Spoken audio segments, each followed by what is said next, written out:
ನಮಸ್ಕಾರ ಎಲ್ಲರಿಗೂ. ಎಲ್ಲರೂ ಆರಾಮದಿರಿ, ನಾವು ಆರಾಮದೀವಿ ನೋಡ್ರಿ. ನಮ್ಮ ಹಳ್ಳಿ ಮನೆ ಚಾನಲ್ಗೆ ಸ್ವಾಗತ ಸುಸ್ವಾಗತ. ಇವತ್ತು ಶೇಂಗಾ ಚಟ್ನಿ ಹೆಂಗೆ ಮಾಡ್ಬೇಕು ಅನ್ನೋದು ಹೇಳ್ಕೊಡ್ತೀನಿ ನೋಡ್ರಿ. ಮೊದಲು ಶೇಂಗಾ ಹುರ್ಕೊಂಡು ಈ ಥರ ಸಿಪ್ಪೆ ಸುಲಿದು ನೀಟಾಗಿ ಸ್ವಚ್ಛವಾಗಿ ಮಾಡಿಟ್ಕೋಬೇಕು.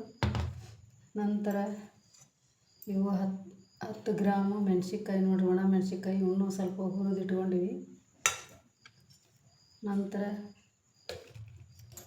ಇದಕ್ಕೆ ಬೇಕಾಗುವ ಬೆಳ್ಳುಳ್ಳಿ ಸುಲಿದಿಟ್ಕೊಂಡ್ವಿ. ನಂತರ ಕರಿಬೇವು ಕೊತ್ತಂಬರಿ ಒಂದು 20 ಎಸಳು, 1-2 ಚಮಚ ಉಪ್ಪಿಟ್ಟಿನ ಚಮಚ, ಜೀರಿಗೆ, ರುಚಿಗೆ ತಕ್ಕಷ್ಟು ಉಪ್ಪು. ಹೆಂಗೆ ಮಾಡೋದನ್ನೋದು ತೋರಿಸ್ಕೊಡ್ತೀನಿ ನೋಡ್ರಿ. ಮೊದಲು 250 ಗ್ರಾಮ್ 1 kg ಶೇಂಗಾ ಕಾಳು ಇದಕ್ಕೆ ಹಾಕ್ತೀನಿ ನೋಡ್ರಿ.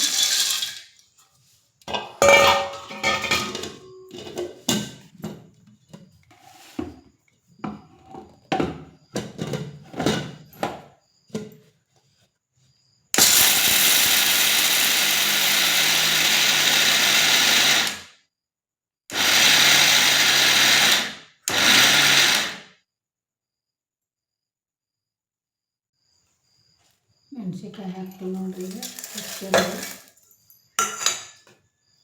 ನಂತರ ಕರಿಬೇವು, 2 ಗಡ್ಡೆ ಬೆಳ್ಳುಳ್ಳಿ,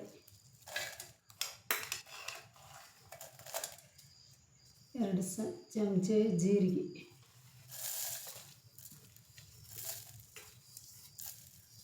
ರುಚಿಗೆ ತಕ್ಕಷ್ಟು ಉಪ್ಪು.